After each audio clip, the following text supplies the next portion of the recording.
Welcome to On the Chain with Jeff and Chip. Welcome to another On the Chain Roundtable. I'm Chip, that's Jeff, we're the moderators. We have two special guests today.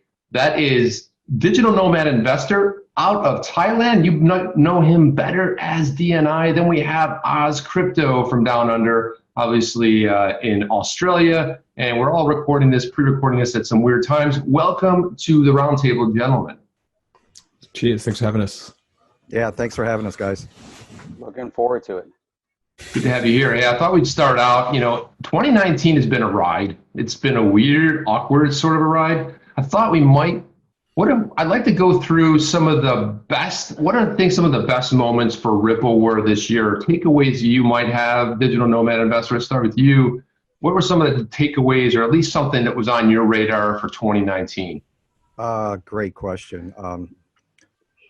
I think the biggest thing, and it falls right in my wheelhouse, so that's probably why it pops into my mind first, is just the increased awareness, traction, and attention paid towards the global organizations and the global use of Ripple and XRP. There was that one joint conference with the IMF and the World Bank, and Christine Lagarde had some interviews with CNBC, and that seemed to be like a springboard for really getting our community focused on or exploring all the different global organizations and their potential usage of Ripple and XRP. So I think just that whole movement conceptually, and then as it continued to grow, and that's kind of, like I said, my wheelhouse and my background. So that's the first thing I'd say, the biggest thing for me that caught my attention. Got it. Now, how about you? What was like a big takeaway for you in 2019 as far as Ripple's concerned? We'll move on to XRP, but let's just start with Ripple. As far as Ripple's concerned, I think the pinwheel, I think it was called, they came out and then kind of were really transparent about the fact that they're aware of where they are, obviously, as they would be as a business, but also shared it with the wider community that, we're at a stage right now of growth. And before they can expand and actually have everybody on that product and on their product set using it at full volume, they needed to be able to have those sort of rails laid out, as well as just kind of addressing the fact that this is exactly what they're expecting, and going into 2020 there's something good coming. So I think that transparency for me was probably the best thing. Oh, nice. Jeff, how about you? What's your thoughts on that? I think there's so much going on in this space, and when it comes to Ripple, sorry, I've got guests here. When it comes to Ripple, and I think the digital asset space in general has gone through such a major change, to the point where we're gaining international recognition in the space. You're gaining media coverage of the space. I'm talking about mainstream media coverage of the space, and now we're seeing with the organization Ripple making a lot of progress also in the media. Also the fact that although we don't have government regulatory clarity in the US, there has been at least some acknowledgement on the House floor of specific digital assets and the mentioning of specific digital assets. So I think that's bringing everything into a completely different conversation, and that's what 2019 has been all about. Got it. Yeah, and if I had to add something to it, obviously I agree with all of the above or below, depending on where you are. But I think a big thing for me on the Spring side was when Spring came out and released the SDK. To me, I thought that was a very huge moment in the fact of what used to take 120 lines of code could now be accomplished with some simple lines. And I think what that helps to do is to be able to kind of be part of that mass adoption we keep hearing about. But I think Ripple put a real extreme focus on having developers interface easily versus this long drawn out. Was one of the problems they recognized, that interfacing and writing code for the ledger, it was really difficult. And what they did by simplifying that, and I think also too, they've always had these hackathons, but I think with the coverage on the hackathons has grown in a sense that we start feeling that there is a product or products coming out of these hackathons, where before it was just a bunch of people getting together in a weekend. So we're starting to see more development. I think the advancement of the type of hackathons and products that are being developed And I like the way Ripple covered that too. I thought they did a really good job of voicing that as far as getting that to the community. Jeff, so what's phase 2 in this? Did you have a question queued up? No, it's interesting. Over the past week, a lot of things have happened, and so, one of the big things that happened, and you had, experienced this firsthand, I think would be an interesting place to start, because obviously, we're all here on YouTube, each one of us has run and managed a YouTube channel and created YouTube content and put a ton of effort and work into that content. But lately, there's been some identifiers out there, whether it was accidental, whether it was AI driven, or whether there's some, nefarious individual out there within the Google sphere somewhere deleting and alienating people within the crypto space. And I think that's a big starting point, because we have a lot of videos out there that have been either paused, removed due to non-adherence to certain guideline. And I think this is a great place to start. DNI and I were kind of talking about this a little bit earlier. But Chip, why don't you explain what your story was, because this happened back, and it could very well be the exact causation of what's happening with these others. But why don't we start with that? I think it's interesting. Yeah, I could recreate it right here, because basically it looked like it was an AI. It was an outfit out of Asia somewhere, and basically what they did is they were hired by a company to go through and I guess listen to YouTube videos and see. And I had just done a test video. I'm just getting started. I'm all excited about it. This happened in July, where there was a strike against the channel. Pulled my stuff down, unable to. And what I don't like about what happens is instead of launching an investigation, I think the radio silence from in this case it was YouTube, but them not saying anything. They didn't come out and knock on my door and said, hey, this is why we took the video down, and said you violated blah blah blah, and that was it. I was like, well, what do you mean? What did I do? And I watched the video, and oddly enough, it was a test video that I had done with Auburn Rain, and I just pinged him. I was trying to set the software up. I was trying to get it working, and he was in his car. It turned out that I said three words for a company. I don't want to recreate that here, but there's a company out of Palm Beach. That was the first one. And I said another word. So that was the name of the company. And for that, it turned out that I was down for almost 10 to 14 days without being able to post. Strike against the channel. And they finally came back and said, oh, everything's all right. So you had to go through this lengthy period of disputing it. What was the dispute? And I was trying to find out what it was that I had said wrong. And then they said, well, this is the company that basically, and then when I started looking through the video, I started realizing that those words were present, but not in any sense that I was actually talking about that organization. So I think what's disappointing to a lot of YouTubers out there is the fact that they just have this steel, punching bag with, glove. They can come down and hit you, and then you're guilty and you got to try to prove yourself innocent. And there's no word. And I know what Chris Dunn, when Chris Dunn tweeted that he'd spent 2+ years, over 200,000 subs, and then his videos are gone, and there's nothing. There's no. And then what happened was when they restored the channel, actually I was out of the country. I was in Chile visiting my wife's relatives, and they just said, like, just one day I was like, everything's restored. There was no like, oh, we're sorry. There's no like, well, there's going to be an infraction on the people that created it. So I thought it was a kind of a weird sort of a place to come from, in the sense that, I didn't really have much information. I think that's what's happening to a lot of these other people that have been hit with this. They don't know why it's going on. They don't know. And I don't know, DNI, didn't you have one of your videos paused or demonetized or something like that?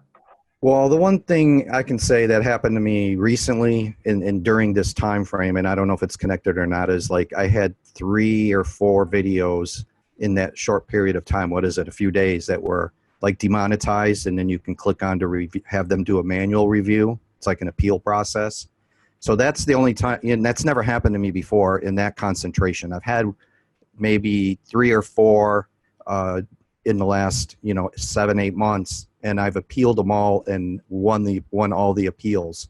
Now since then, this recent cluster, and it's the only time they've been clustered like this. I think it was 3. I appealed all 3. I won 2 appeals, and the 3rd appeal is pending. So that's what happened to me, but I don't know if it's related or not.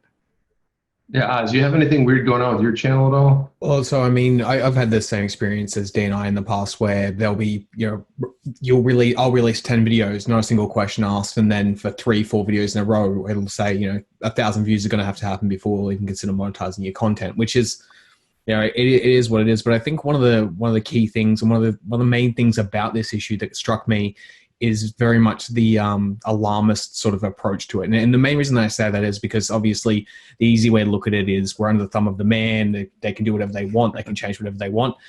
But from my view of, and I'm sure, Chip, you have a bit of background around coding and understanding how all that sort of works as well, it would be, without taking away the ability to mute the internet, I don't think there's any way to really get around this, because the reality is if you made the internet immutable, it would be a horrible, horrible place. It would be the dark web 2.0, which is not a good place for the average person. It means that you put anything up, no matter how offensive or destructive it may be, and it can just stay there without anybody interacting. So it's kind of the trade-off that we have to deal with the fact that people have the right to dispute our content and say that this is, I agree with you. I think that YouTube should probably have much clearer guidelines and should react rather than overreact.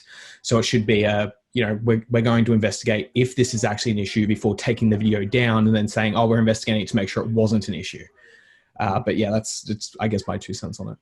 I think that's a good solution there. That's a really good I was going to say, solution. that's how these big corporations seem to work, and if you think back even to the way PayPal operates, credit card companies operate, if there's a chargeback against you, if you're a seller and there's a chargeback, where does the money come from? They immediately pull it out of your account.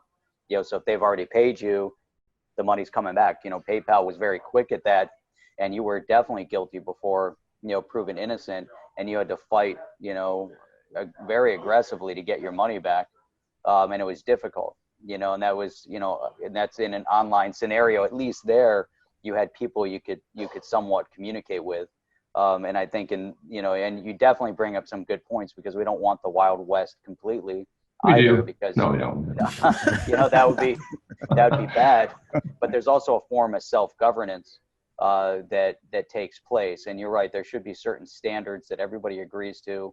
Those standards should be very clear, and that's the platform that we're operating on.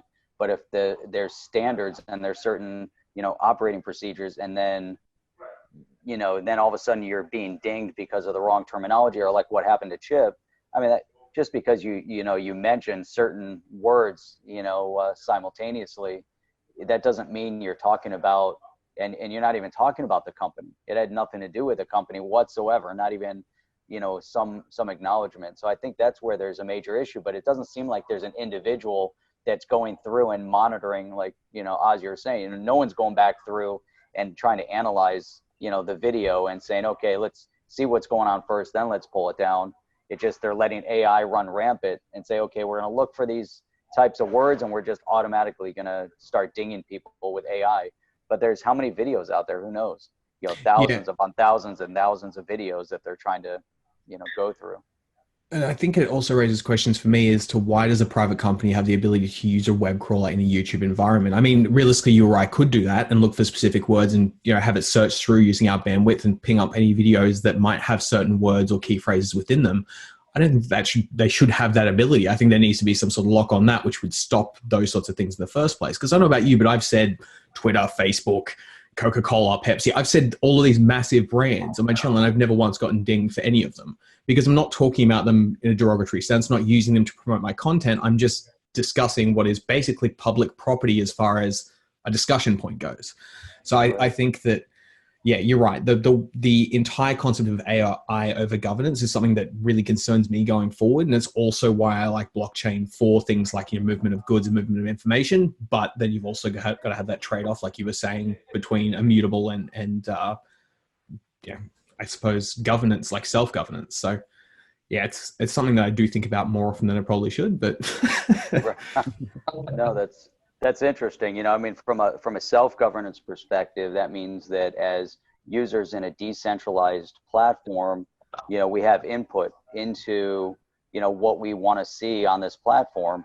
And there should be voting rights at that point as well, based on the percentage of contribution, and I think that would have some semblance of balance. And it's interesting because, when all of this stuff's happening, and one of our key, goals, when we set up On the Chain, was to take it off of the platform and remove ourselves from reliance on any one specific platform, so that way, obviously also as we're building out content, different types of content, getting away from the hype, but also making sure that we're, if anything does happen with one platform, we can easily, transition to another.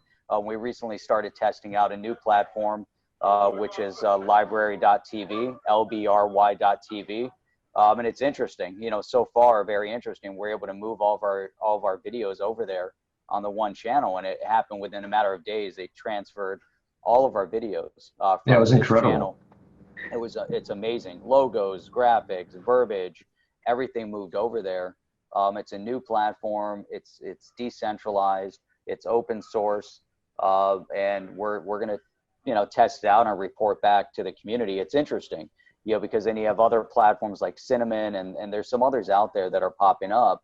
The big question is, can you take on an entity like YouTube that has all the millions and millions of users that you want to access, or is it better off, being on the multiple platforms? Because again, if YouTube is going to start, knocking people off like that, then where do you go? They're automatically censoring what we're trying to say, so there's definitely an issue with that. I think that, now as we're going into a new decade, right? 2020, I think by the time we get to 2030, I think there's going to be a vast change in the landscape. I think we're going to see a lot more decentralization, because I think that everyone's a little bit more fed up. And right now, I mean, we're still young. We got to put the training wheels on the bike, can't quite get it working right yet. But once this thing starts humming, and once we really start getting further and further down the road with blockchain, you're seeing everything. It reminds me of that .com thing. Everything was like, hey, .com this and .com that. And it's funny now, Jeff and I were thrilled that we were able to get on the chain.io. By the way, go to onthechain.io, look at all the contributors. Oh, sorry, it was a little intermittent commercial there. But it's weird. It's like we didn't care about the .com. Like we weren't interested in it anymore. But there was a time, if you didn't have the .com, you were just not a player in the game. And now all of the tech companies, startups, it's a .io. And what I like about this library is they have their own token.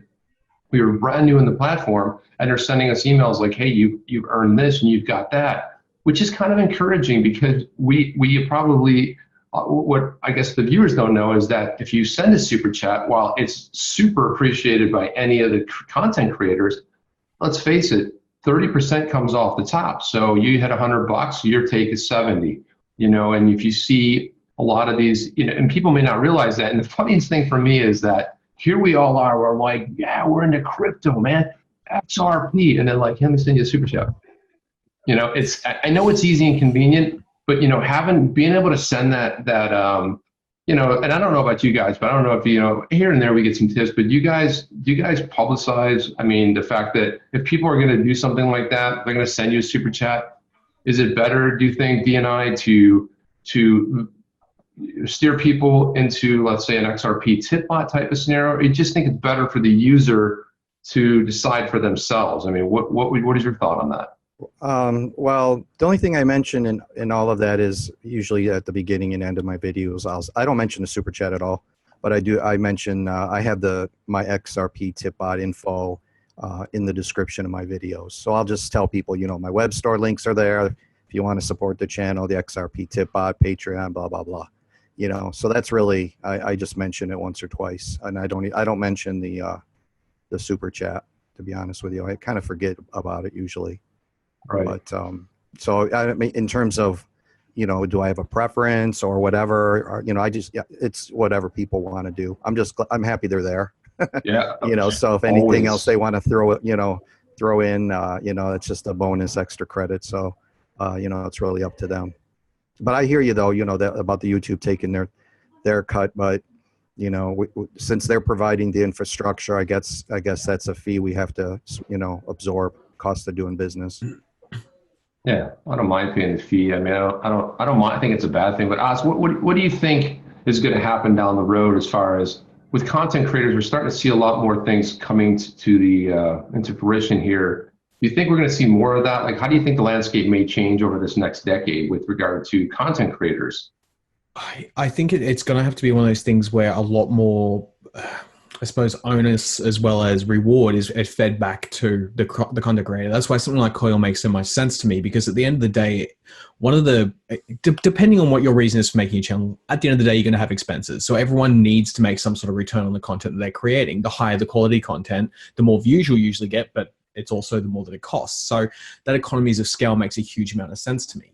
The current model that's all based around targeted advertising, based on selling the user as the product that then gets the 5-second video at the start, middle, and end, or whatever setup that you have, makes sense to me from a perspective of it's the best system we've got right now.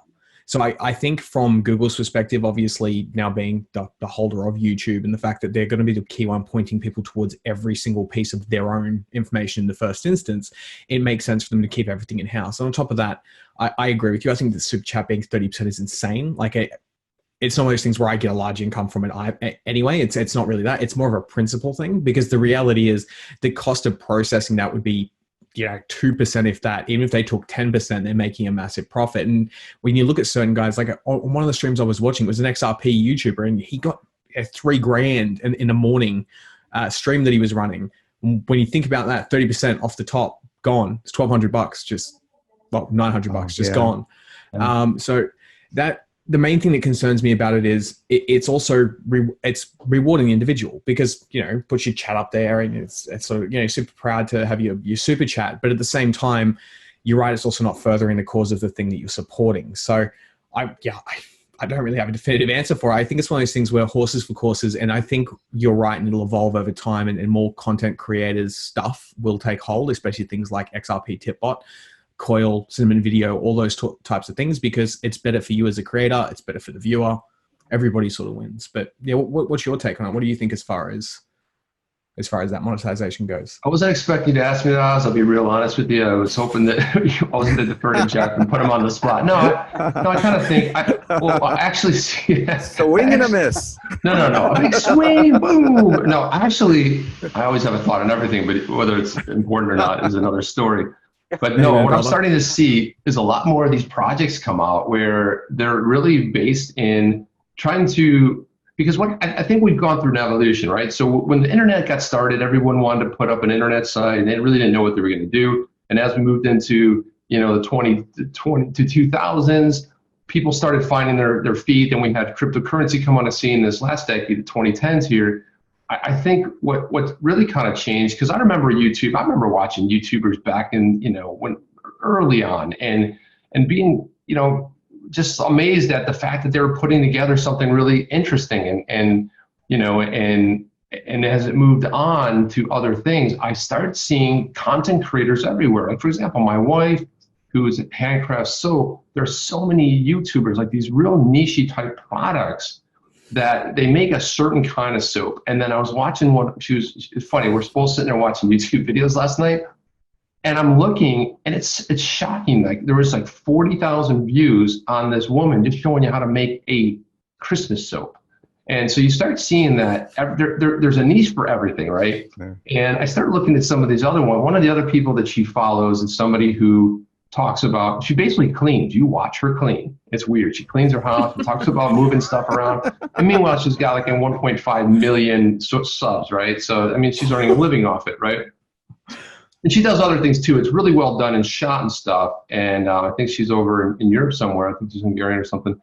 But what I realize is that there's a content creator for everything. Any little thing. I mean, we know it from YouTube because that's really the medium. But like Jeff had mentioned, when we look at other platforms, we kind of want to be in other places. We want to be self-dependent on those things. That's why we on the website on if you go to onthechain.io, we started like, hey, you can see us on Cinnamon, you can see us on Coil, you can see us on YouTube, you can watch us on podcasts. So I mean, a lot of people told us, are like, you know what? The thing I hate most about YouTube is the fact that I'm always mobile.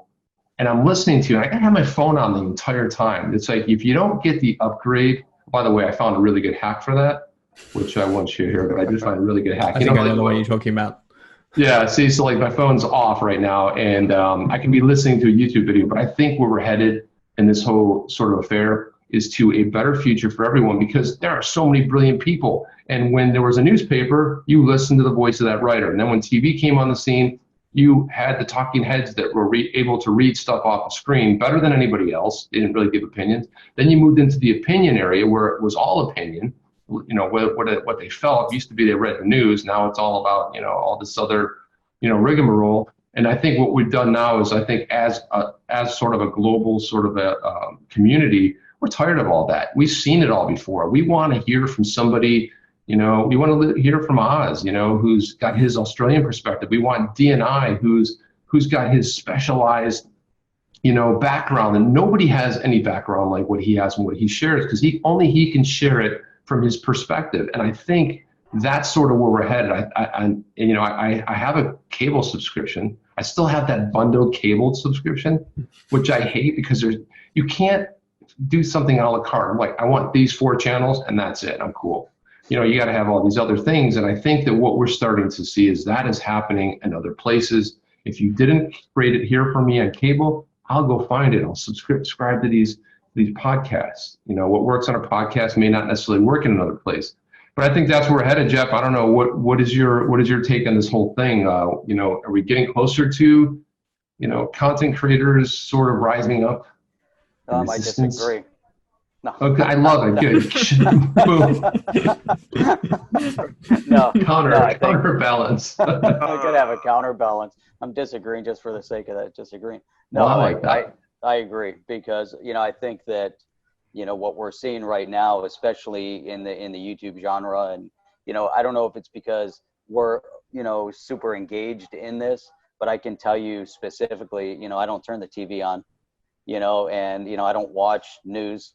I'll turn it on YouTube. Even if I have to catch up, you can get a snippet, of just that little snippet, on YouTube, on a different platform. But I think where it's most engaging though is hearing from, people like us, and then you have people that are going out on the street that have a specific background, whatever that might be, and they have an interesting viewpoint. It's a little bit more real. It's not scripted.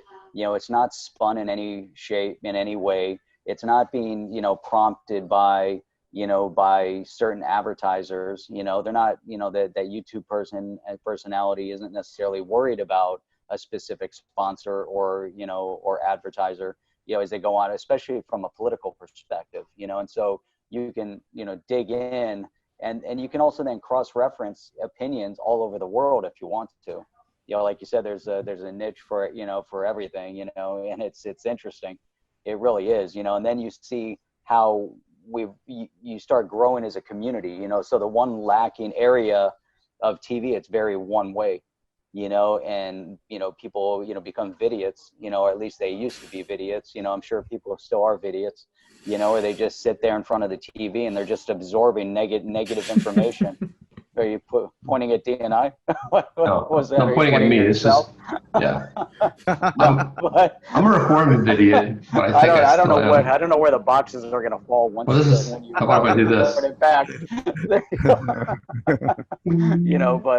But I think that's the most impactful. Here we are talking about digital asset. Here's 4 individuals, from all in a different part of the world right now. And I think that's what it's all about. And then once we, premiere this video, which we're doing right now, for those who are watching back, there's comments and conversations going on. Or if you just have a recorded video, there's still comments and conversations going on about the topic. That's engagement, and that's what this is all about, which TV is going to be a thing of the past. I think this is the direction we're moving in. I'm down. I believe awesome. You are onto something. Hey, so tell me a little bit about, when sometimes when I'm on so I do watch your live stream. I like it because for me it's a Saturday night, and then for you, I believe it's Sunday morning when you do your live streams. So what I like about your channel is the type of engagement. I find there's some educated people in there, and it's funny because if I contrast the DNI stream with yours, there's some people in there that I find very interesting in the sense of what their comments are, and I might not see them in other places.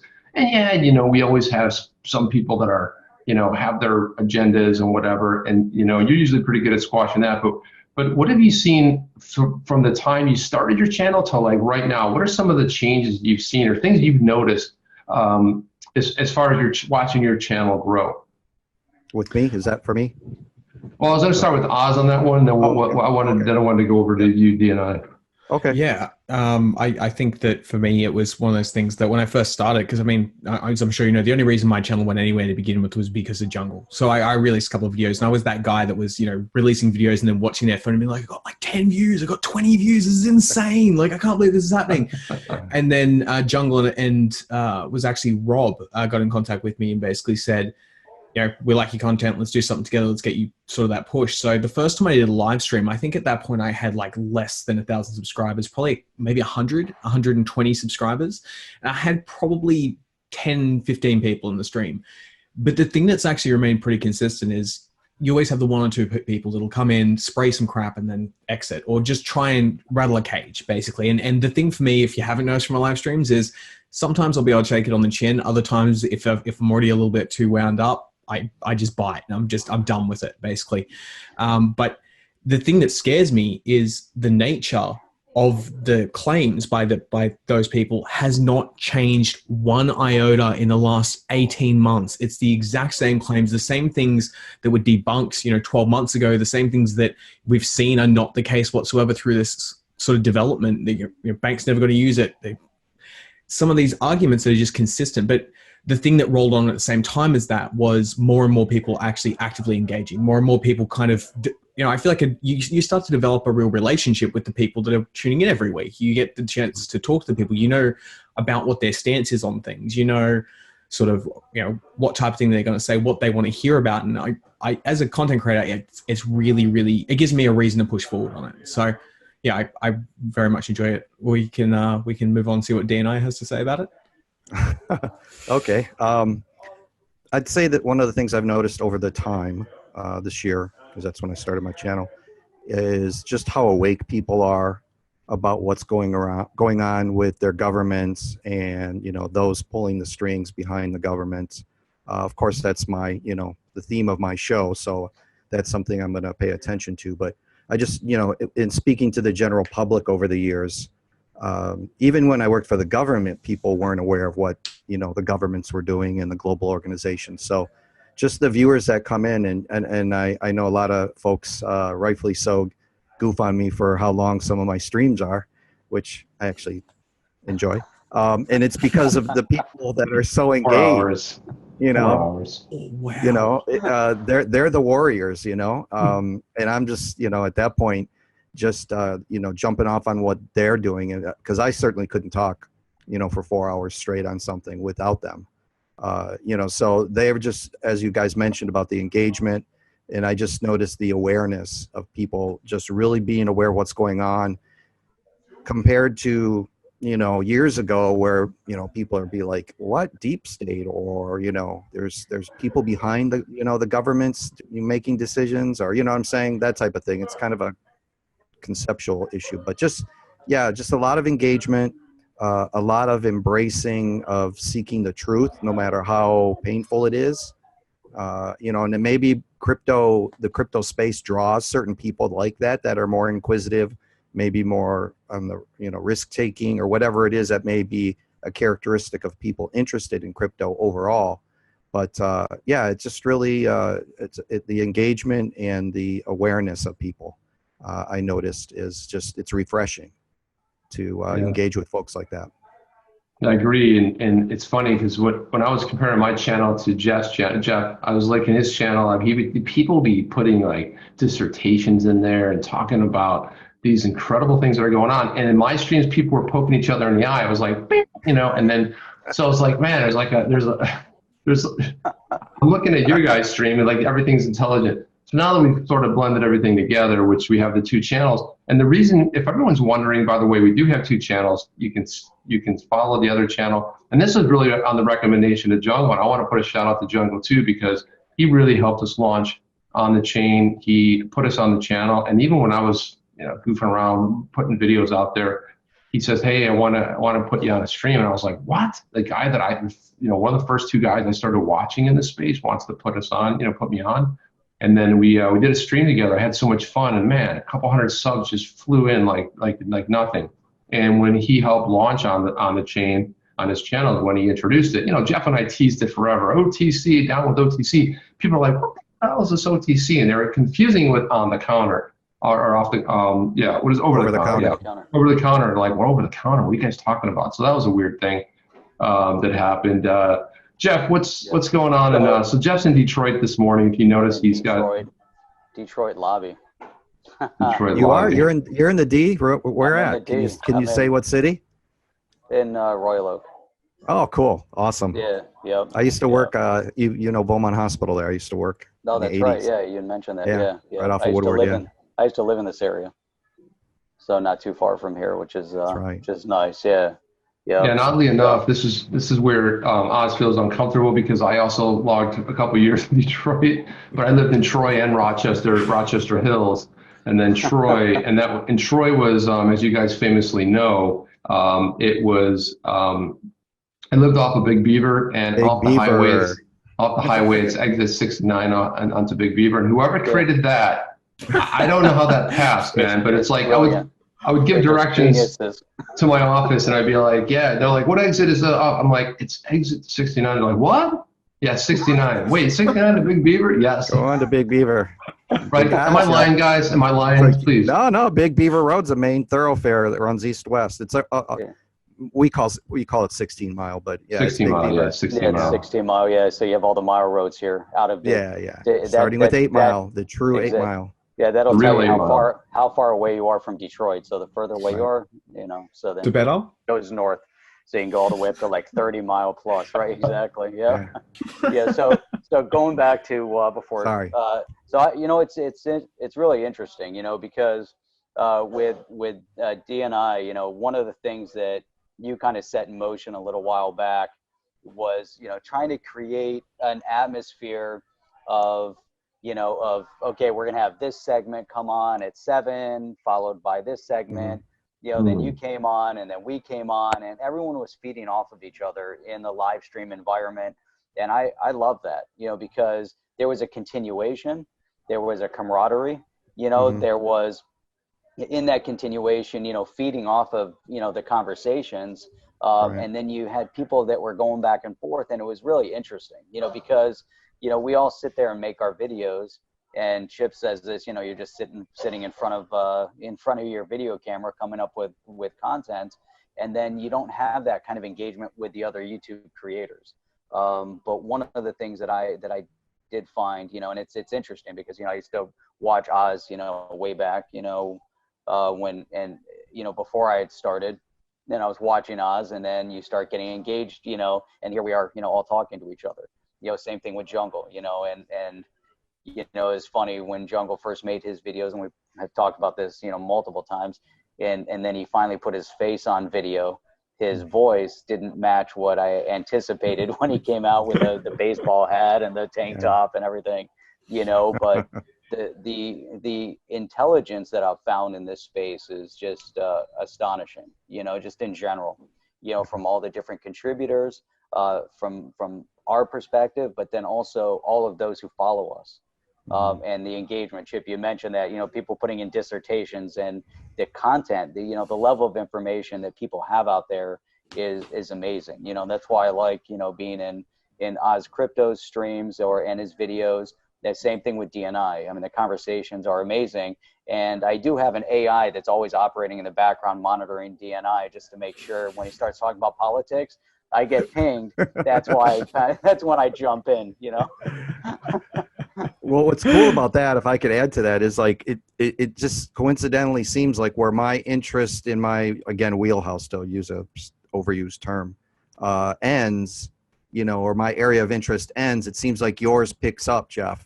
So it works out. That's great, because a lot of times someone will ask me something, I'll be like, I'll comment as much as I can. I'll say, but you may want to talk to Jeff about that, and throw the ball over to you to run with. And, I like that. But, also what you mentioned about the programming of the shows in a row, I kind of took off on the what was it, Must See TV on one of the channels. I think when Friends was on TV, wasn't it? Didn't they have Yeah. Must See NBC, Thursday or something? NBC was must-see TV. It started with the Cosby Show back in the day. Is that what it was? Yeah. Yeah, and so I tried to carry that over to us. So yeah, we had a 7 o'clock, 8 o'clock. I was 9 o'clock, and you guys were 10 o'clock. You split up the days, and then some of the earlier times got mixed up or something, and then I was having some problems with my channel. Yeah, and we kind of faded away from that. But that was cool. That worked out pretty cool for a while. I really like that. You know, it'd be interesting to find a mechanism to pull that back together. And, you know, that I really enjoyed that, you know, and being able to do things like this with On the Chain, where we can pull everyone together and we can highlight different channels and highlight the different, you know, content that's out there, you know, and trying to, you know, bring more, you know, attention, you know, because there's people that, you know, there's so much out there. It's amazing, you know, and the more I dig in, the more I find, you know, and each one of us has a different style of presenting information, you know, and it's I find it you know, it's great. And that goes back to what we first started talking about. What's the direction of this, you know, in terms of media going? And this is it right here. I firmly believe that, you know, it's you know, it's great. So what are you thinking? So let's talk a little bit about 2020, because it's a new decade. It's something fresh and new and exciting.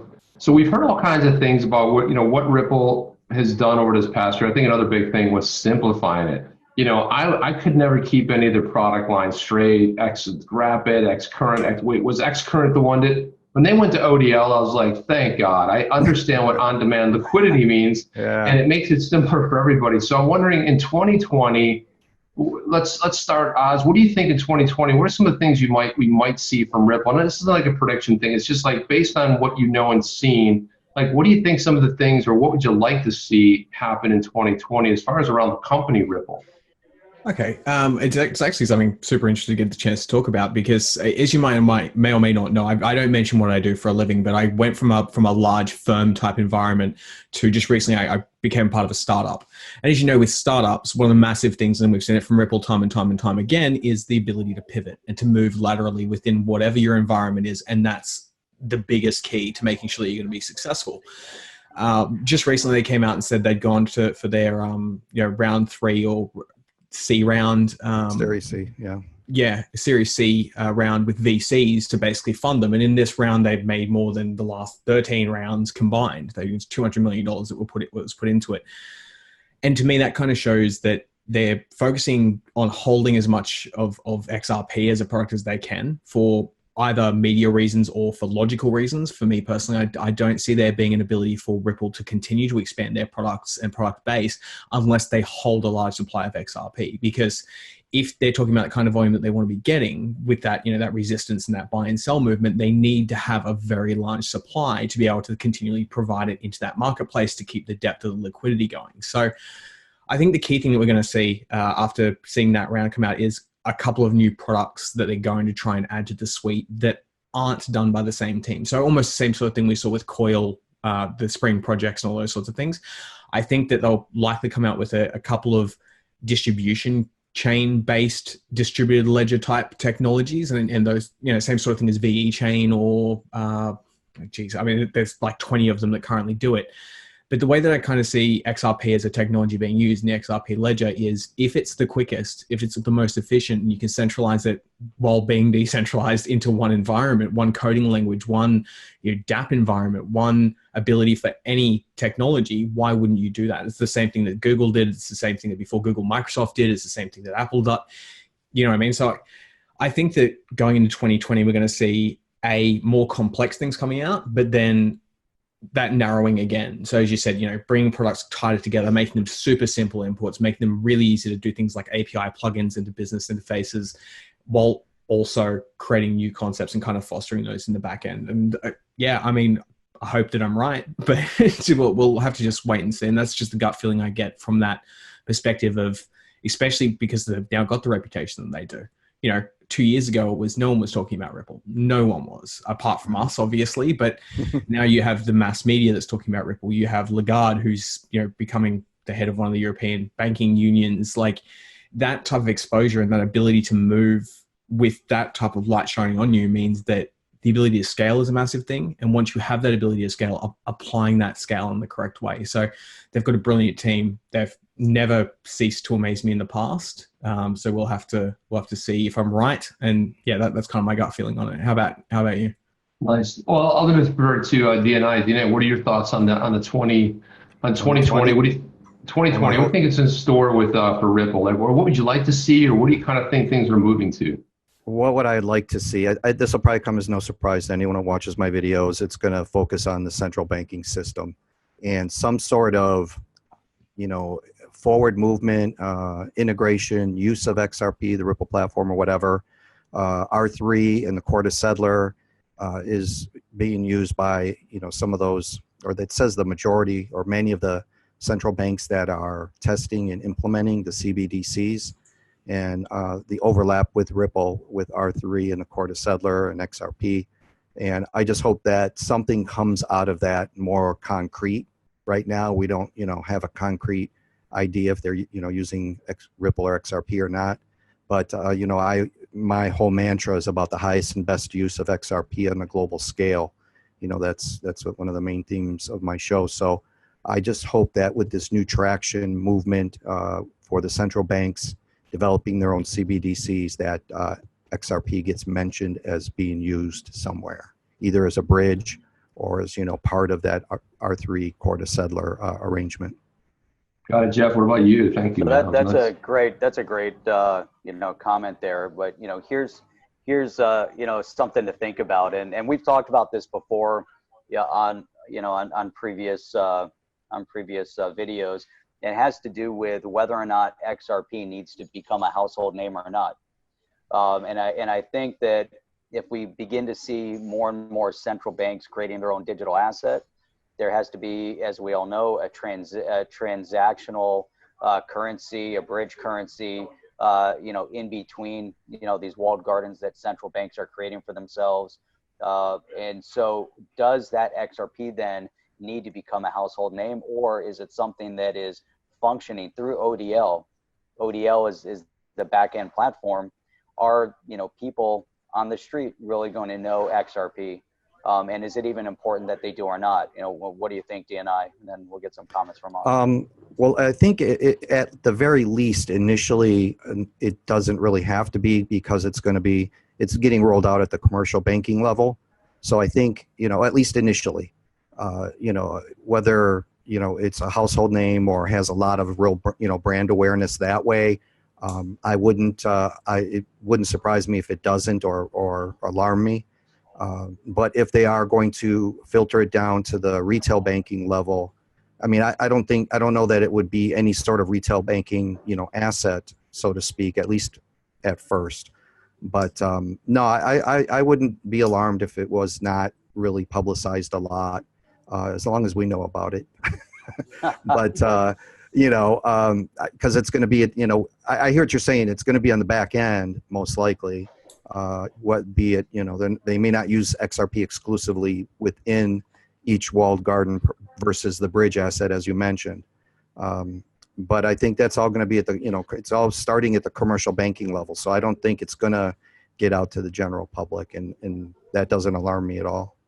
Yeah, I agree. And I think when it comes to disruption, the thing about disruption, as you mentioned, a startup, I've been involved with startups. I've been involved with startups that I've successfully sold, successfully crashed into the ground 100 miles an hour. Okay. And other ones just sort of, my last one I just closed up, just got abandoned, but I've got somebody that wants to possibly acquire. The thing about disruption that's really interesting is that the people that are being disrupted will be the last ones to know. They'll fight it tooth and nail. I can still go back to one of these videos that somebody shared at some point, but it was a 2001 interview. It was somebody from one of these talking heads interviewing an analyst about Wall Street, saying, and he was basically comparing Sears to Amazon. And he's like, "Are you kidding me? Sears has been around since 1800s. Are you kidding me?" He says, "Well, that's the greatest thing. That's the great thing about technology."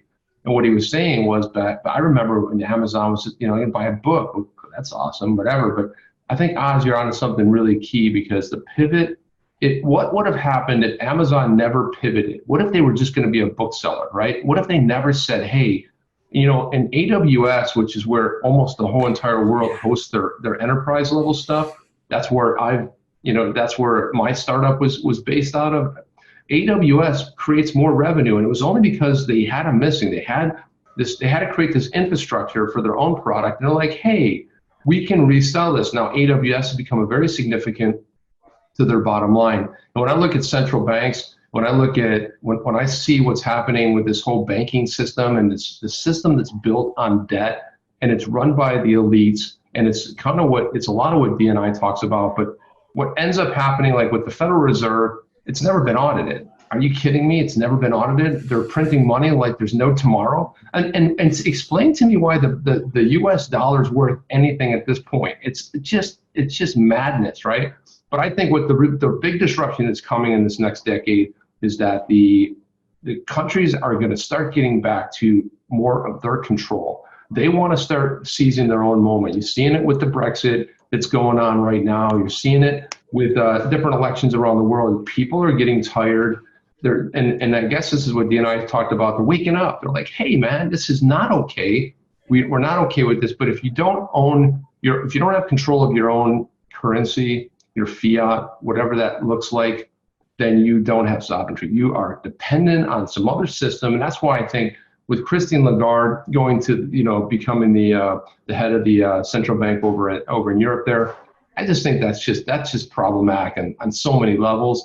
I think this whole thing is going to collapse, but I don't think it's going to happen overnight. I think they're going to fight it tooth and nail. They're going to be JP Morgan, and they're going to be like, well, we'll create our own thing, and who's going to use it? Well, we'll use it. Okay. How's that going to work? It's like, doesn't matter, man. We're getting into the scene. It's like everybody threw up a website back in the day because you got a website, got to have a website. And they threw it up there. It was just silly. It was like, what did it do? It didn't have any sort of use for it. But I think that's where the disruption is going to happen. It's happening already.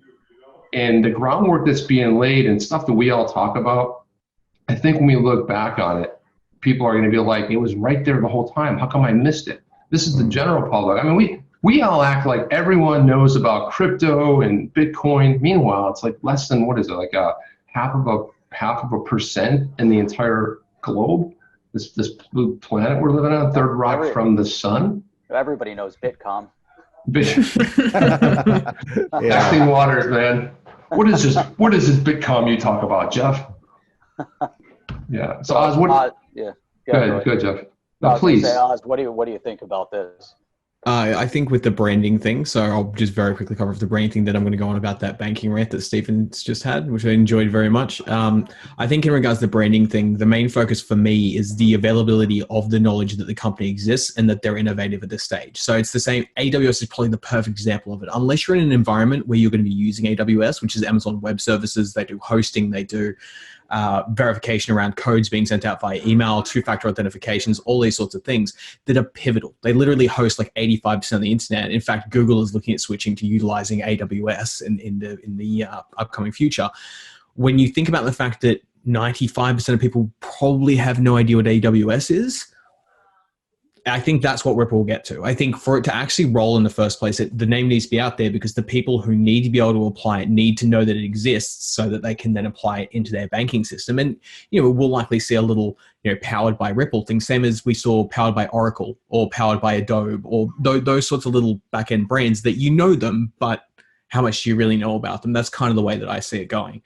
As far as the banking rate goes, in my opinion, especially the US dollar, it hasn't meant anything since 1971 when they switched off the gold standard and instead everybody switched across to electronic messaging that's backed only by trust between two parties.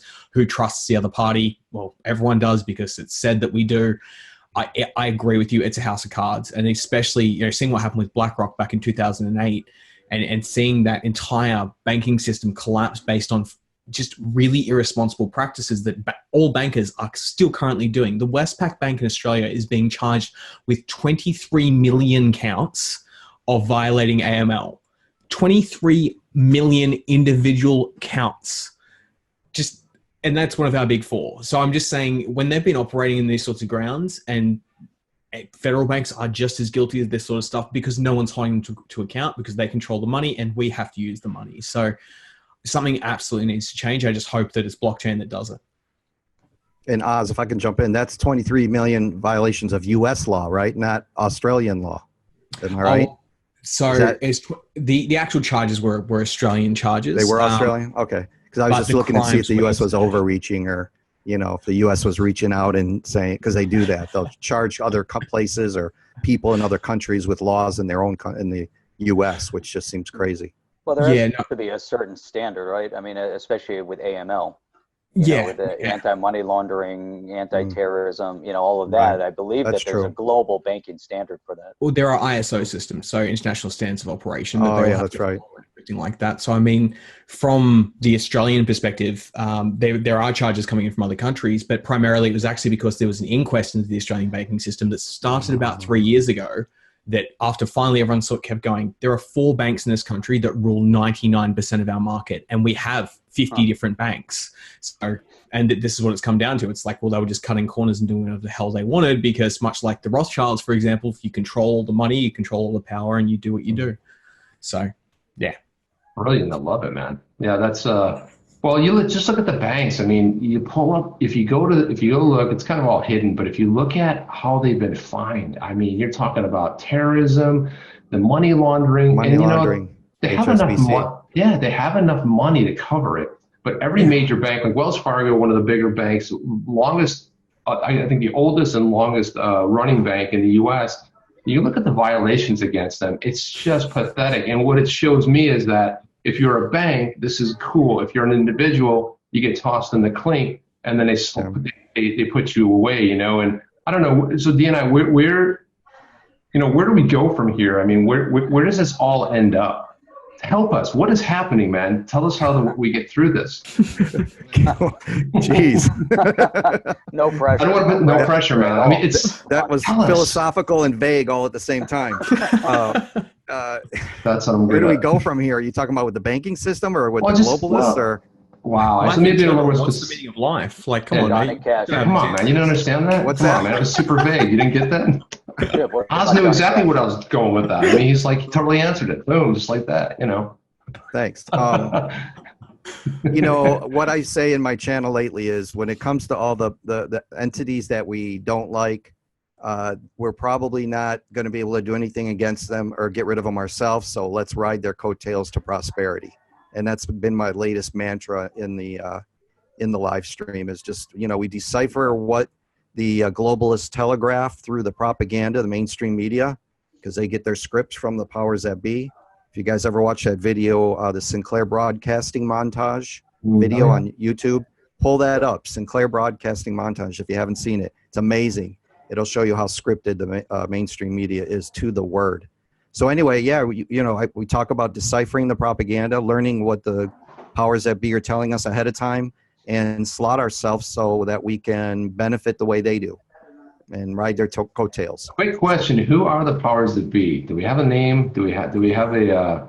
Is there a person? Is there someone behind the curtain pulling the strings? Well, you know, you could identify the Bilderberg group, you know, and there's a lot of overlap between the groups. You guys know the Council on Foreign Relations, Trilateral Commission, the Masons, and the Bilderbergs, you know, the Rothschilds and all their tentacles. I mean, just everybody. So, and I mean, these are people that exist. These are groups that exist. I mean, it's not, you know, conspiracy stuff. It's reality. And, you know, they're ones that make the decisions. So. And finally, something came along that can disrupt it all. It's called digital assets. It's called, So, I mean, I think that is pretty wild. Jeff, your thoughts on the political, social-economic sort of forecast for 2020, what you think is going to happen worldwide? Is this like a 30-second wrap-up? This is a 10-second wrap. You got 10 seconds, we pull the plug.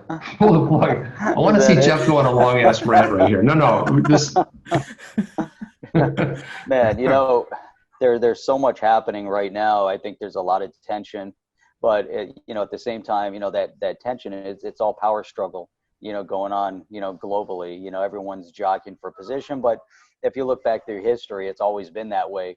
You know, the one, you know, differentiator, Chip, you just mentioned it, and that's what we're alluding to is digital asset. Nobody saw that coming. You know, so now all of a sudden the conversation has shifted. You know, we see that in China right now.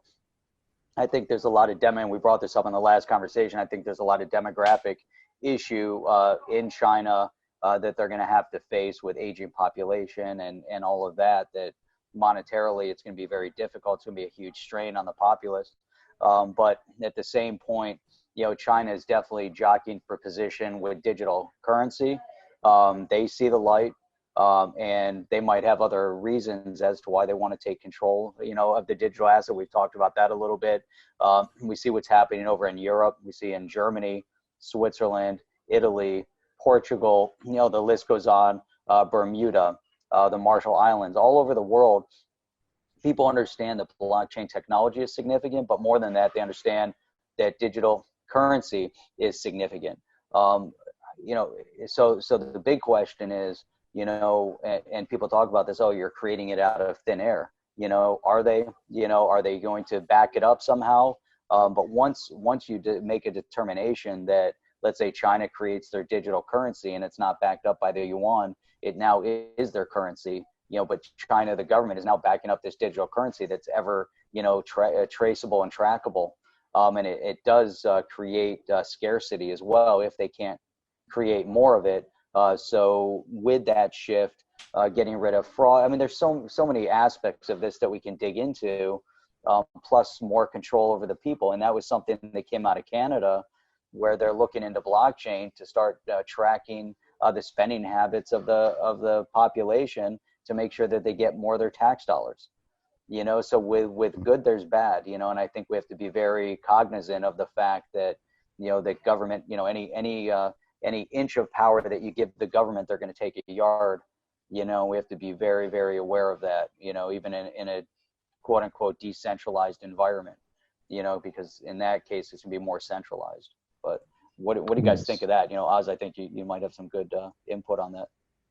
I won't drag it out too much longer because I love my rants, and I know that Steve's looking to wrap it up. But no, not really. I think you're 100% right when it comes to like that power of balance and of responsibility and governance, and trying to strike that balance is going to be pivotal. It doesn't shock me in the slightest that China, as a communist regime, is one of the first to want to be able to control the exact flow and monitoring of their people's money. I could have called that. I think most people could have, but I agree with you on especially the point around scarcity, because that was my point about switching off of the gold standard. Once it got to a point where you're fractionally trading to 10 to 1 on what money that you may not even hold anymore, because instead you're factoring debt to be an asset and using that to then lend more money, it's a house of cards. Whereas if you go back to that drawing board, and if you have that scarcity, if you have that token and that representation of something that's agreed upon by the parties, much like any currency, then it's going to be considered the new fiat. Because if it replaces, side note, Rand, if you're not familiar with the term fiat, or where it kind of comes from, it means by decree, basically. So the whole concept of the word fiat is to say by the decree of the king initially, which is now the decree of the government, which is why fiat currencies are the US dollar, the Australian dollar, and so on. So if the government accepts digital currencies, they literally become the new fiats. And yeah, that's the, so I agree with you. Beautiful. Hey, so Chip, imagine Johnny Cash. No, we got to work him into everything, and every one of these segments. Like, I hadn't talked about Johnny Cash in the longest time, and he started weaving his way into these segments some weird way. But I'm going to weave him in again because this Christmas, my youngest daughter, I'm opening up some. I have vinyl albums, and I get a Stevie Wonder from the '60s. Greatest hits back when he was a little Stevie Wonder. And then the next one I open is it was an Elvis, which was really cool and pretty good, solid condition. Still had the inner wrap. And then the next one I opened up, and I was laughing because I was like, it was Johnny Cash, and I was like, oh, this is fantastic. I probably should use a quick wrap and show it. But anyway, we're coming up on an hour. I know it's late where you are, Oz. I know at the time of this recording, it's 1 a.m. in the morning, maybe. Yeah, it's about 1 a.m. But let's start drinking. Let's go all night. Let's see if we can do a DNI power stream. I love DNI streams. I'm like, I get after an hour, I'm like, what the hell am I gonna say?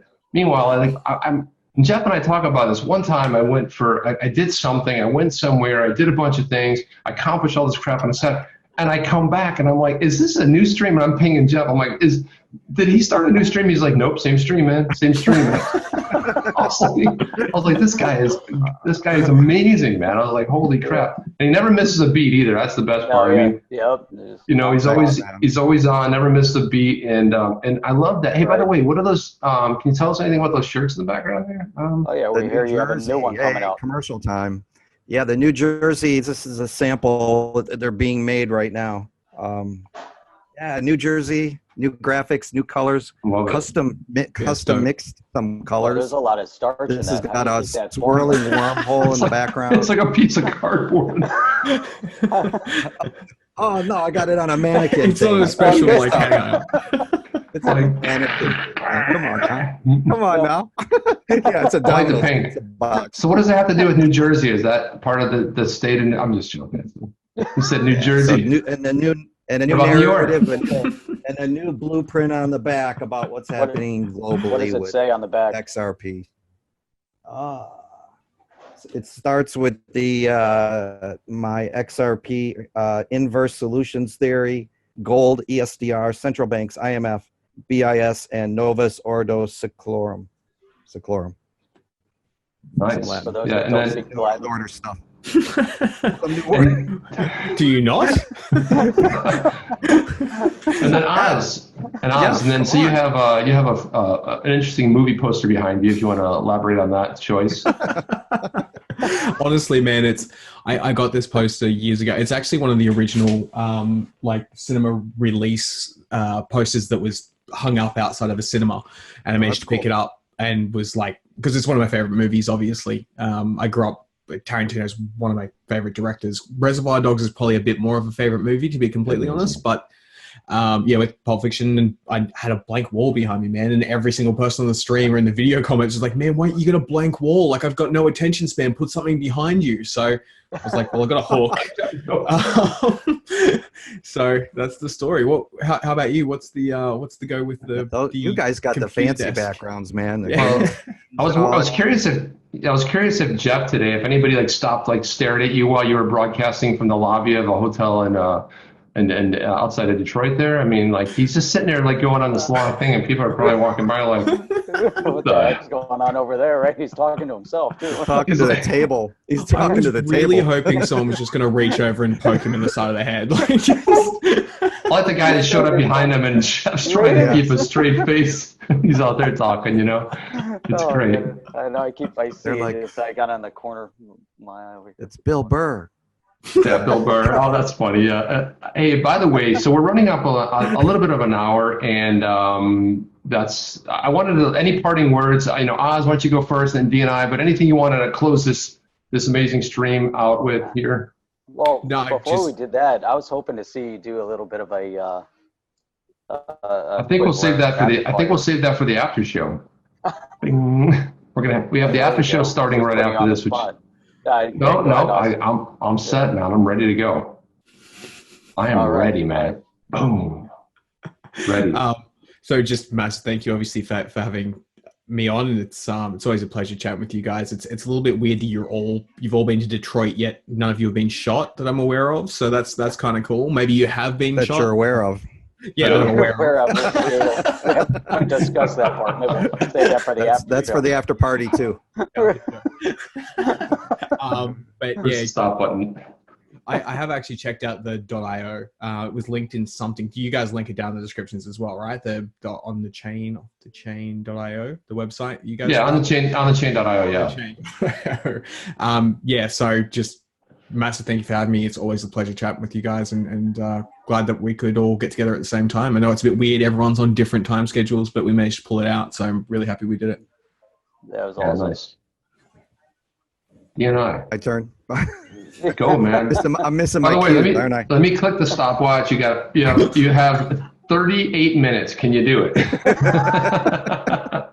Just asking for a friend, Jeff. Oh yeah. I'm gonna just same as what I said. Thank you guys for having us on. I appreciate it. It's a good time when all of us, a group of our XRP family get to hang out. So I definitely appreciate that, and